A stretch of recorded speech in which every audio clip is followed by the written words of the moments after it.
আমার বাপ মাটা যদি থাকতো আমি তাদের কাপড়গুলো পরিষ্কার করে সব সময়ের জন্য শুকনো বিছানার মধ্যে রাখতাম।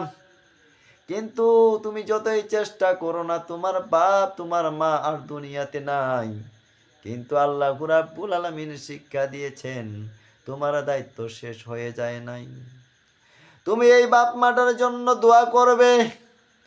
আল্লাহ রাব্বুল আলামিন বলেছেন আল কোরআনুল কারীমের 14 নম্বর সূরা সূরা ইব্রাহিমের 41 নম্বর আয়াতে শিক্ষা দিয়েছেন, রব্বানা গফিরলি ওয়ালি ওয়ালিদাইয়া ওয়ালিল মুমিনিনা ইয়াউমা ইয়াকুমুল হিসাব।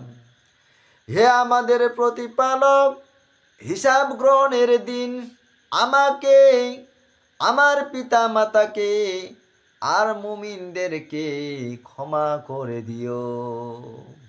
তুমি তোমার পিতা মাতার জন্য ক্ষমা চাইবে, আল্লাহ তাদের জীবনের গুনাহগুলো ক্ষমা করে দিও।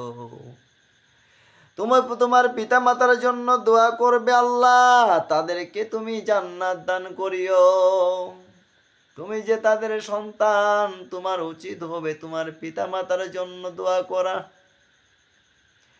জেনে রাখো, তোমার পিতা মাতা তোমার জন্য দোয়া করলে যেমন ভাবে কবুল হয়ে যায়, তেমনি ভাবে তুমি সন্তান, নেককার সন্তান, 5 ওয়াক্ত নামাজ আদায় করো, রমজান মাসের সিয়াম পালন করো, তুমি যাকাত দান করো, তুমি নফল সাদকা করো,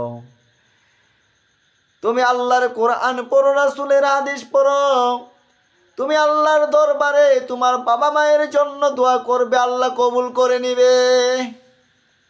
জেনে রাখো, তোমার বাপ মাকে সুখে রাখার জন্য তোমার অনেক অবদান রয়েছে।